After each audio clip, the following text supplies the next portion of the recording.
Guys আসসালামু আলাইকুম, welcome to back my channel. Guys আজকের ব্লগটা খুবই স্যাড বিকজ আমি আর সোহা মেহিবে আপি আমাদেরকে একটা কাজিনকে বিদায় দিতে হবে, তাও আবার লন্ডনে।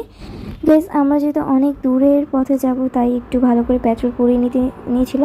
তো গাইস আমরা কিন্তু রাত 3টায় রওনা দিয়েছিল, যে কারণে পুরো আকাশ পুরোই কালো ছিল। তো আমরা একটু গল্পগুজব করতে করতে ফাইনালি গাড়িতে উঠে গেলাম এবং উঠে পুরো রাতের সিনটা এত সুন্দর লাগছিল। তো আমরা তো ঘুমাতেই চলে গিয়েছিলাম। তো ফাইনালি আমরা পৌঁছে গিয়েছিলাম। তো এখানে তো সব জ্যাক ব্যাক চলছে, কিন্তু কাজিনের ভিতরে ঢোকার সময়টা আসলে এত খারাপ লেগেছিল বলার বাহিরে।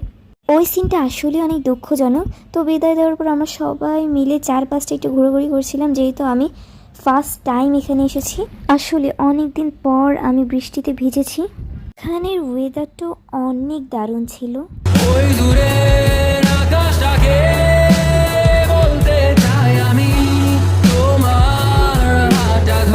কুমিল্লার পথে রওনা দিত। আমার মিনি ব্লগটা তো ছিল এই পর্যন্তই। তো আজকের মতো খুদা হাফেজ।